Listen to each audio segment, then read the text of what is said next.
10 বিঘা মাটিত আমি খেতি কৰিবলৈ হলে প্ৰায় আমাৰ প্ৰথমতে 1 লাখ টকা মান আমি ইয়াত ইনভেষ্ট কৰিবলগীয়া হৈছে। বজাৰটো ভাল হয়, আমি ভাল উচিত মূল্য পাওঁ, তেনেহলে আমি ইয়াৰ পৰা 6-7 লাখ টকা মান পাম বুলি এবাৰ মানে অনুমান এটা কৰিছো। আপুনি বজাৰখন কেনেকে হেণ্ডেল কৰে? আমাৰ বহু কৃষকে মানে কম ঠাইতে খেতি কৰে কিন্তু বজাৰখন নাপায়। কৰাৰ আগতে অধ্যয়ন কৰি লৈছিলো, এইটো কিন্তু জৰুৰী বস্তু হয়। আপুনি যিকোনো বস্তু কৰাৰ আগতে তাৰ ষ্টাডি কৰি ল'ব লাগে। খেতি কৰি মানে গপগপিকে বহি থাকিলে নহব আৰু ন, অলপ মানে হয়, খেতিত যিমান কষ্ট কৰিছে মাৰ্কেটিং বজাৰখনৰ কাৰণে সিমানে কষ্ট কৰিব লাগিব, নহয় জানো দাদা? তেতিয়া আমি লাহে লাহে যেতিয়া পৰ্যায়ক্ৰমে কৰিলো, কিন্তু পৰ্যায়ক্ৰমে কৰিলে আপুনি সকলো প্ৰত্যাহ্বানক মানে নেওচি পেলাই আগবাঢ়িব পাৰিব।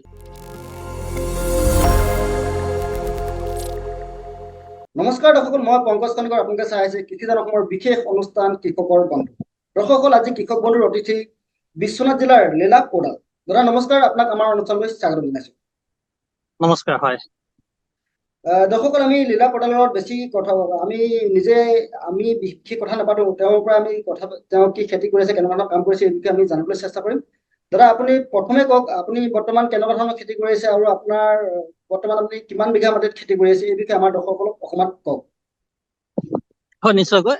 মই বৰ্তমান প্ৰায় 40 বিঘা মাটিত, আমি দুজন আছো, বন্ধু এজন আছে ৰাজু দাহাল সহযোগী, আমি দুজনে মিলি প্ৰায় 40 বিঘা মাটিত এতিয়া খেতি কৰি আছো। আৰু চিজনেবল ক্ৰপ হিচাপে আমি ৰবি শস্যৰ লগতে বিভিন্ন ধৰণৰ পাচলি খেতি কৰো। আৰু উদ্যান শস্যত বগৰী খেতি আছে, নেমু খেতি আছে, অমিতা, হাইব্ৰিড অমিতা, এইবোৰে খেতি কৰি আছো। আপুনি যে 40 বিঘা মাটি ক'লে, 40 বিঘা আপোনাৰ মাটি নে আপুনি এনেকে লিজত লৈ খেতি কৰি আছে?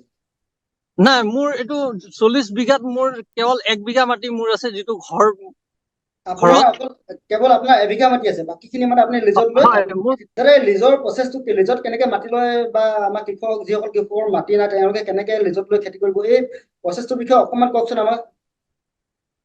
মানে কি হৈছে, যিবিলাক মাটি চন পৰি আছে সেইবিলাক মাটি আমি ওচৰে পাজৰে চাইছো প্ৰথমতে গৈ পেলাই, আৰু ডাইৰেক্ট মালিকৰ লগত আমি কথা পাতি লৈছো, যিসকলৰ মাটি তেওঁলোকক, আৰু আমি তেওঁলোকক কনভিন্স কৰি লৈছো যে দাদা, আমি আপোনাৰ মাটিত যদি খেতি কৰি 2 টকা উপাৰ্জন কৰিব পাৰো, তাৰ পৰা আপোনালোকক উপকৃত হব পাৰিব আৰু আমি উপকৃত হব পাৰিম। সেই হিচাপে আমি তেওঁলোকৰ প্ৰথমতে মাটিডৰা চাই পেলাই উচিত মূল্য দিবলৈ চেষ্টা কৰিছো। যেনে বাম মাটি হলে ধৰক 2000 পৰা 2500-3000 টকালৈকে দিওঁ, আৰু দ মাটি হলে 1000 টকাৰ পৰা 1500 টকা। তেনেধৰণে আমি প্ৰায় 40 বিঘাত 1 লাখ টকা পৰ্যন্ত আমি ৰেভিনিউ বছৰত আমি মাটি মালিকক দি আছো। মই আৰু এটা কথা দাদা আপোনাৰ পৰা জানিব চেষ্টা কৰিছো, আপুনি পঢ়া শুনা কিমানলৈকে কৰিলে? মই এনে হায়াৰ ছেকেণ্ডাৰী পাছ কৰি পেলাই কিবা আৰ্থিক অনাটনৰ বাবে মানে ঘৰৰ পৰিৱেশ ইমান ভাল নাছিলে, গতিকে মই পঢ়াটো এৰিবলগীয়া হ'ল। তাৰপিছত খেতি পথাৰলৈ কেনেকুৱা এটা উদ্দেশ্য লৈ আহিছিলে, আৰু বৰ্তমান আপুনি সেই উদ্দেশ্যত উপনীত হবলৈ কিমান বাকী নে উপনীত হৈছে বুলি ভাবে আপুনি? মোৰ যেতিয়া কভিড কাল আৰম্ভ হল, তেতিয়াৰ পৰা মোৰ মানে খেতিৰ প্ৰতি এটা নিচা এটা হল। যেতিয়া কভিড কালত আমি ঘৰত বহি মোবাইল চাই আছিলো, তেতিয়া মই কৃষিৰ ভিডিঅ' খুব চাওঁ। আৰু খেতি কৰি মোক সৰুৰ পৰা ভাল লাগে। মই মানে কিবা বস্তু যদি এটা লগাও, তাৰ মানে সোনকালে হৈ উঠে, তাৰ প্ৰতি মোৰ এটা আকৰ্ষণ এটা আছিলে। আৰু মই যেতিয়া দেখিলো বাহিৰত গৈ বহিৰাগত ৰাজ্যত যদি নিজে কাম কৰাতকৈ যদি মই ঘৰতে বহি পেলাই যদি 2 টকা উপাৰ্জন কৰিব পাৰো বাহিৰৰ সমানে, তেতিয়া ভাবিলো নাই, মই খেতি কৰো। তাৰপিছত মই প্ৰথমতে নেমু লগালো। 1-1.5 বিঘা মাটি আছিলে, সেই কভিড কালৰ ভিতৰতে মই 1-1.5 বিঘা মাটিত নেমু লগালো। নেমু লগাই মই প্ৰথম বছৰ চালো, তাৰ পৰা মোৰ খুব ৰিজাল্টটো ভাল হ'ল। মানুহে খুব ভালো পালে যে খেতিৰ পৰা মানুহ এটা মানে ভাল এটা অভিজ্ঞতা এটা হ'ল নেমু খেতিৰ পৰা। তাৰ পৰা মই লাহে লাহে প্ৰথম বছৰ 7 বিঘা মাটি ললো। 7 বিঘা মাটিৰ পৰা আকৌ মই নেক্সট বছৰ 15 বিঘালৈ পৰিণত কৰিলো। 15ৰ পৰা এতিয়া মোৰ 40 বিঘা আছে। এতিয়া বৰ্তমান 40 বিঘা। আমি যে আপোনাৰ পিছফালে দেখি আছো এখন মানে হেন্দালি দিয়া দেখিছো, সেইখিনি কিহৰ কাৰণে প্ৰস্তুতি চলাই আছে? এইটো হ'ল আপোনাৰ হেন্দালি খেতি। এইটো বাৰিষাৰ কাৰণে আমি পূৰ্ণ প্ৰস্তুতি চলি আছে। এইটো 10 বিঘা মাটি আছে। আপুনি যদি বেক কেমেৰা দেখুৱাব নোৱাৰো এতিয়া, আপোনাৰ এইটো 10 বিঘাত কমপ্লিট হেন্দালি আছে।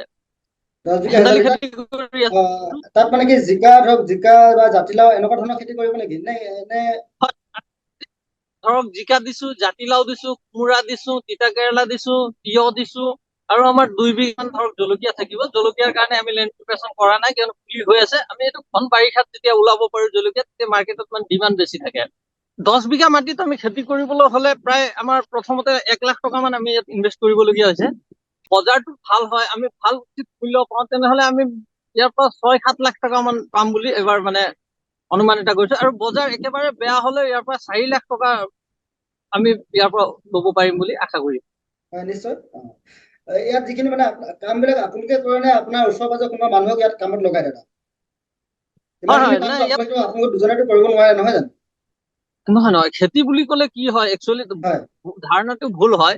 আমি হলো কৃষক, আমি লেবাৰ নহয়। এটা ডেফিনেশ্যন থাকে লেবাৰটো মানে কৃষকৰ মাজত। মানে আমি খেতি কৰো বুলি এইটো নহয় যে দিনভৰ আমি কোৰ মাৰি থাকো, দিনভৰ আমি নাঙল টানি থাকো, বা দিনভৰ আমি হেন্দালিত পিছত দৌৰি থাকো। আমি মেন পাৱাৰ ইউজ কৰো। মেন পাৱাৰৰ লগতে আমি বিভিন্ন ধৰণৰ মেচিন লৈছো। এই পাৱাৰ উইডাৰ বোলা, এই পাৱাৰ উইডাৰ এইবাৰ আমি এটা নতুন সংযোজন কৰিলো। ধৰক আমাৰ 10 জন মান কামলাই কৰিব পৰা কাম এই পাৱাৰ উইডাৰটোৱে এজনে এদিনত কৰিব পাৰে। আমি ক'বলৈ গ'লে আমি কৃষক, আমি মানে লেবাৰ নহয়, আমি শ্ৰমিক নহয়। কৃষক আৰু শ্ৰমিকৰ মাজত ডিফাৰেন্স থাকে। সেইটোৱে আমাৰ এটা ভুল ধাৰণা। আমি খেতি বুলি ক'লে কি ভাবো যে একদম এজন বুঢ়া মানুহ, কঁকাল বেকা, তেনেকা মানুহে কেৱল খেতি কৰিব পাৰে। আজিৰ নিচিনা ইয়ং আমি মোক চাইছে এতিয়া, মই যেনেকে ঘূৰি ফুৰো, ধৰক কোনে খেতি কৰে বুলি ভাবে। দাদা মই এটা কথা হয়তো আমাৰ কৃষকসকলৰ উপযোগী হোৱাকৈ বা আপোনাৰ অভিজ্ঞতাই ক'ব, আপুনি অমিতা খেতি কৰে, নেমু খেতি কৰে, বা ষ্ট্ৰবেৰী খেতি কৰে, বা বাৰিষা শস্যৰ খেতি কৰে, বা শীতকালীন শস্যৰ খেতি কৰে। এই খেতিসমূহৰ ভিতৰত আপোনাৰ কোনটো বেছি মানে লাভদায়ক খেতি বুলি আপুনি ভাবে বা আপোনাৰ মতে? নাই, লাভ বুলি ক'লে কি হয়, বজাৰৰ ওপৰত ডিপেণ্ড কৰে সকলো বস্তু। এতিয়া চাওক, কিছুমান জেগাত ভোট জলকীয়াৰ দাম এতিয়া 600 টকাও চলি আছে, কিছুমান জেগাত 300 টকাও চলি আছে। আপোনাৰ বজাৰ অনুপাতে হ'ব, আপোনাৰ বজাৰ অনুপাতে চাহিদা কিমান, সেই হিচাপে আপুনি খেতি কৰিব লাগিব। এতিয়া বিলাহী যদি এসময়ত আমি বিলাহী 10 টকাকে বিক্ৰী নহয়, এসময়ত আপোনাৰ 40 টকাকে বিক্ৰী হয়।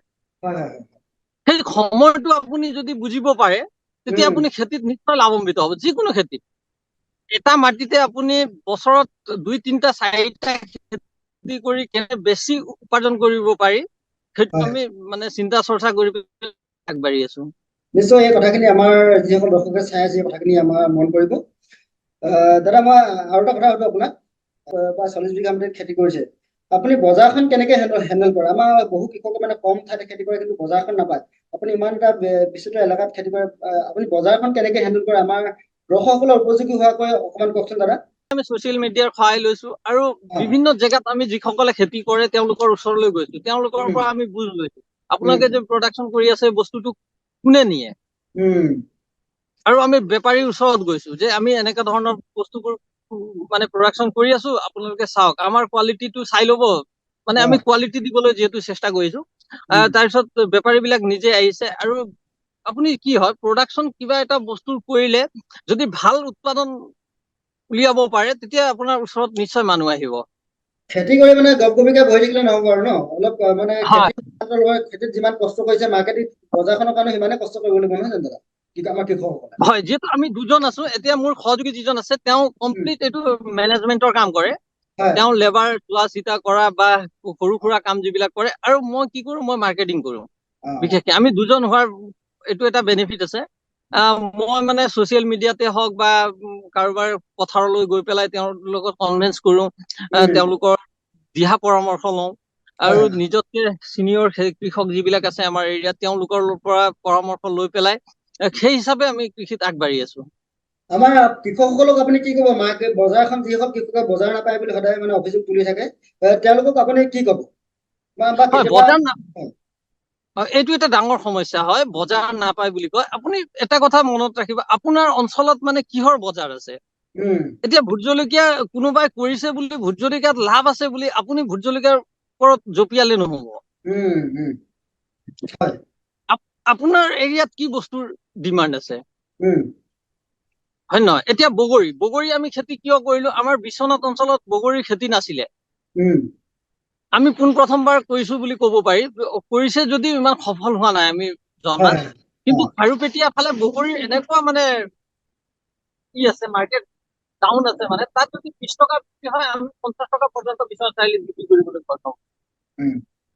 আৰু এটা কথা সুধো, আপোনাৰ মানে আপোনাক দুইজনে খেতি কৰে, দুইজনে বছৰি ইনকাম কেনেকুৱা ধৰণৰ হয়? বছৰি মানে আমাৰ প্ৰতি বছৰে ইনকমটো বাঢ়ি আছে। আমি প্ৰথম বছৰে যেতিয়া 7 বিঘাত কৰিছিলো তেতিয়া আমি প্ৰথম বছৰ প্ৰায় 3-4 লাখ টকা টাৰ্ণঅভাৰ এটা কৰিছিলো। নেক্সট বছৰ যেতিয়া 25 বিঘাত আমি খেতি কৰিলো তেতিয়া ধৰক 8 লাখলৈকে আমি টাৰ্ণঅভাৰ কৰিলো। আৰু এই বছৰ আমি প্ৰায় 12 লাখ টকাৰ ইতিমধ্যে টাৰ্ণঅভাৰ কৰিলো। তাৰ ভিতৰত আপোনাৰ ধৰক 60-40 হৈ যায়, প্ৰায় 60% প্ৰফিট আৰু 40% আপোনাৰ ইনভেষ্টত গুচি যায়। দাদা মই আৰু এটা কথা সুধো, আমাৰ মানে কি বহুতে খেতি কৰিবলৈ মন নকৰে বা লাগিলে সি কেৰেলালৈ গুচি যাব, বাংলাত গৈ তৃতীয় শ্ৰেণীৰ কাম কৰিবলৈ গুচি যায় বহু লোকে আমাৰ অসমত। আৰু তাৰ লগতে অসমৰ বিভিন্ন ঠাইত খালী মাটি পৰি থাকে। আপোনালোকৰ দৰে তেওঁলোকে এই খেতি কৰিলে লাভান্বিত হ'ব বুলি আপুনি ভাবেনে? হয় হয়, নিশ্চয়। মই এসময়ত ভাবিছিলো, মই বেংগলোৰ যোৱাৰ কথা চিন্তা চৰ্চা কৰিছিলো কোভিড কালৰ পিছত যেতিয়া এটা চিটুৱেশ্যন এটা ক্ৰিয়েট হ'ল। মানে মই এটা জবত নিয়োজিত হৈ আছিলো কোভিড কালৰ আগতে। কোভিড কালৰ পিছত কি হ'ল, সেই জবটো মোৰ হেৰাই গ'ল। তাৰপিছত মই হতাশ হ'বলগীয়া হৈছিলে। কিন্তু আজিৰ ডেট মই মানে স্বাৱলম্বী বুলি ক'ব পাৰো নিজকে। মই ক'তো কাম চাব বিচাৰিবলগীয়া বা কৰিবলগীয়া যাবলগীয়া হোৱা নাই। এতিয়া মোৰ উৎসাহ এনেকুৱা হৈ আছে যে আৰু 10 বিঘা মাটি কৰবাত পাম নেকি, আৰু 20 বিঘা মাটি কৰবাত পাম নেকি।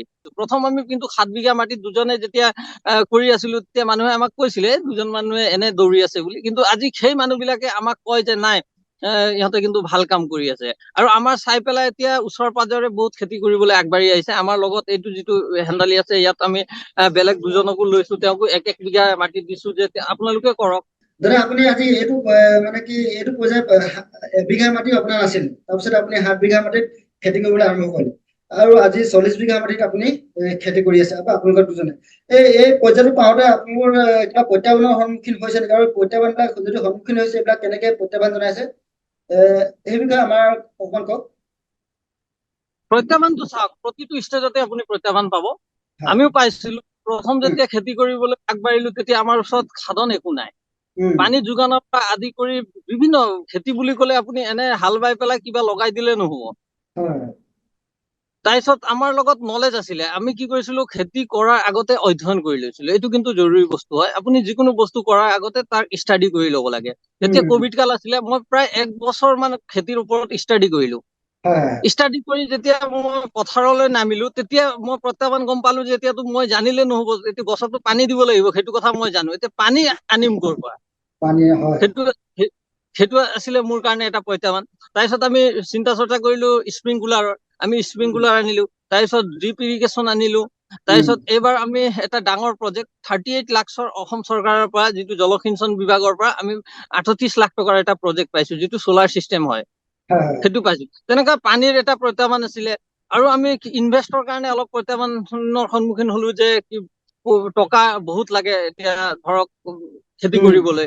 তেতিয়া আমি লাহে লাহে যেতিয়া পৰ্যায়ক্ৰমে কৰিলো, কিন্তু পৰ্যায়ক্ৰমে কৰিলে আপুনি সকলো প্ৰত্যাহ্বানক মানে নেওচি পেলাই আগবাঢ়িব পাৰিব। কিন্তু আপুনি যদি প্ৰথমতে চিন্তা কৰে যে মোক পানী লাগিব, বাঁহ লাগিব, ইমান লাগিব, লাগিব, তেতিয়া কিন্তু আগবাঢ়িব নোৱাৰে। প্ৰত্যাহ্বান যিমানে আহি থাকিব আপুনি তাৰ সন্মুখীন হৈ পেলাই তাক ফেচ কৰি থাকিব, আপুনি নিজে আগবাঢ়ি। দাদা আপুনি এতিয়া ক'লে এটা আপুনি ৰাজ্যৰ কৃষি বিভাগৰ ফালৰ পৰা এটা স্কিম পাইছে নহয় জানো? হয়। এইটো মানে কেনেকে পালে, এই বিষয়ে অকমান কওকচোন।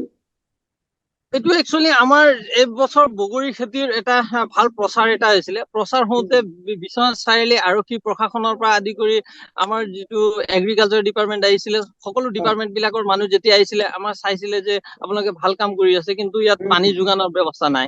তেতিয়া ইৰিগেশ্যনৰ SDO ছাৰো আহিছিলে। SDO ছাৰ আহি পেলাই আমাক চাৰ্ভে কৰিলে। চাৰ্ভে কৰি পেলাই আমাৰ মানে খেতি বিলাকৰ প্ৰতি আকৃষ্ট হৈ পেলাই তেওঁলোকে নিজে আগবঢ়াইছে। আমি কোনো ধৰণৰ তেনেকুৱা যে তেওঁলোকক তেল মাৰিবলগীয়া নহল বা মানে ই কৰিবলগীয়া নহল। অফিচলৈ তাঁতবাতি কৰিবলগীয়া হোৱা নাই আপোনালোকৰ, নহয় জানো? হয় হয় হয়, নিজে আমি যেতিয়া পথাৰত কাম কৰি পেলাই দেখুৱালো, যেতিয়া আমাৰ প্ৰডাক্ট বিলাক ওলাল, তেতিয়া কৃষি বিভাগ আমাৰ ওচৰত আহিবলগীয়া হ'ল। কৃষি বিভাগে আমাক বিচাৰি আহিছে এসময়ত। আমি কৃষি বিভাগ ওচৰত যোৱা নাই। আমি এতিয়া দিনতটো আপোনাৰ ছচিয়েল মিডিয়াত আপুনি সহায় লব লাগিব। যিকোনো ক্ষেত্ৰতে আপুনি যদি সফল হব আছে তেনেহলে ছচিয়েল মিডিয়াৰ সহায় লব লাগিব। মই যিহেতু এটা ইউটিউবাৰ, সকলোৱে জানে, প্ৰায় মোৰ 77,000 এতিয়া ছাবস্ক্ৰাইবাৰ আছে। এই খেতিৰ কাৰণে হৈছে। এতিয়া সমগ্ৰ অসমৰ মানুহে মোক কম বেছি পৰিমাণে হলেও চিনি পায় বুলি ক'ব পাৰো মই। এই খেতিৰ কাৰণে আছে কিন্তু। দাদা আপোনাৰ ভৱিষ্যত পৰিকল্পনা কি আছে এই বিষয়ে আমাৰ দৰ্শকসকলক বা আমাৰ কৃষক বন্ধুসকলক অকমান কওক। মোৰ পৰিকল্পনাটো মানে তেনেকা বিশেষ খেতিৰ লগতে এতিয়া জড়িত বুলি ক'ব লাগিব। মই 100 বিঘা মোৰ টাৰ্গেট আছে এতিয়া খেতি কৰা। মই দেখুৱাম যে পাঞ্জাৱ হাৰিয়ানাৰ দৰে খেতি কৰি যেনেকে কৰে আমাৰ অসমতো তেনেকে মানে খেতি কৰি এজন ভাল মানে প্ৰতিষ্ঠিত ব্যক্তি এজন হ'ব পাৰি এসময়ত। মই শেষত আৰু খুব মানে চুটি চুটিকৈ প্ৰশ্ন এটা সুধিছো দাদা। হয়, আপোনাৰ এবাৰ ষ্ট্ৰবেৰী খেতি কিমান কৰিছিলে? আমি কেৱল 1000 জোপা লগাইছো। নেমু কিমান বিঘা আছে? নেমুত মোৰ এতিয়া প্ৰায় 1.5 বিঘা মান। বগৰী খেতি কিমান বিঘা আছে আপোনাৰ? বগৰী আমাৰ 5 বিঘাৰ পৰা 6 বিঘা মান হ'ব, আৰু এই বছৰ আমি আকৌ 1.5 বিঘা মান নতুনকে লগাইছো। আমি অমিতাটো 300 প্লান্ট আছে প্লান্ট হিচাপে। দাদা আপুনি ব্যস্ততা আছিলে, ব্যস্তৰ মাজতে আপোনাক আমাক ইমানখিনি সময় দিলে দাদা, ধন্যবাদ। হয়।